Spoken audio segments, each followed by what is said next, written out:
I always try to understand, why is it that the truth is so silent? It's so quiet amongst all the other voices in our head.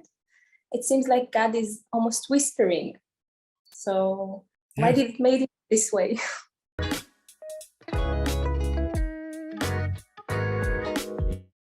Because otherwise it wouldn't be a fair contest. See, the good is true and real, and the bad is just bad. So how is it even competition? So in order to make it a little more even, the volume on the evil is louder than on the good. Now you have to make a real choice. You want to be good or you want to be bad? Yeah. But you're It right. also,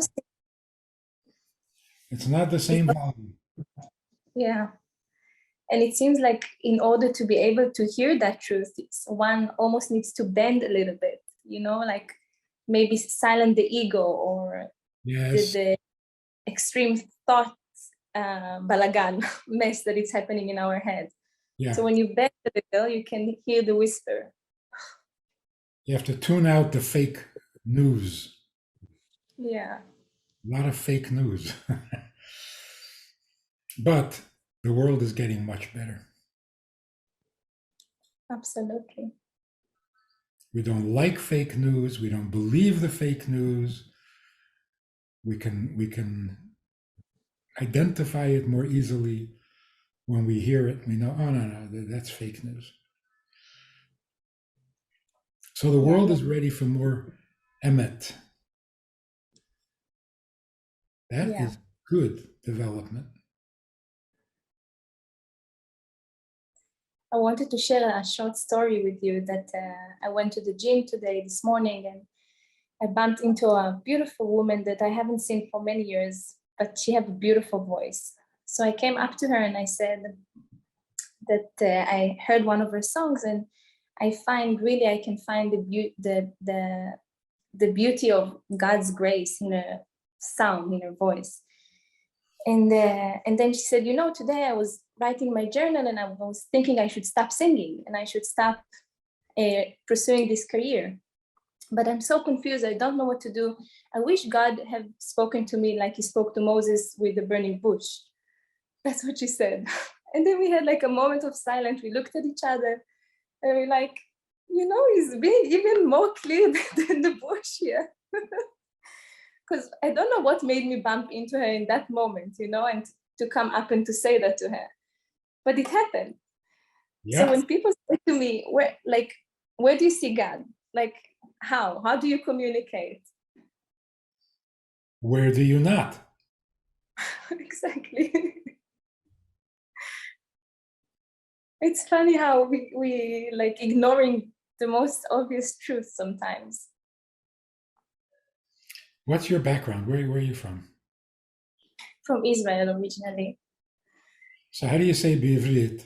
How do you say God's grace? חסד של בורא עולם. Chesed? חסד. Mm-hmm. Okay. Sometimes the word chen. Chen, yes. So, we say in Hebrew, אתה מוצא חן בעיניי. That's what you refer to. Yeah. That's translated as grace. Yes. I can find the beauty of his grace in your eyes or in your words or in your actions. Yeah, absolutely. Yeah.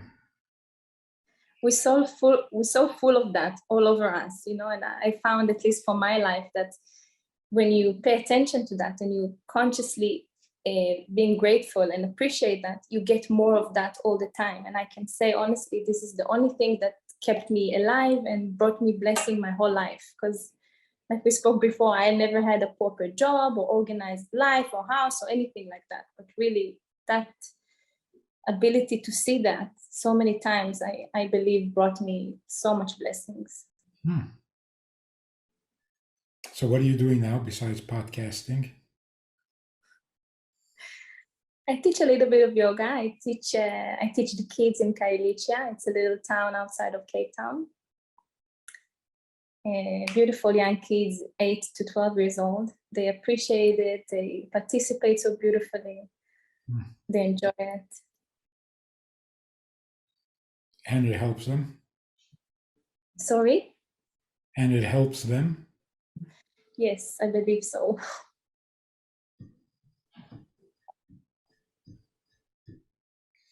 So somebody once wrote to the Rebbe, I am a child training coach or something. She does something with kids.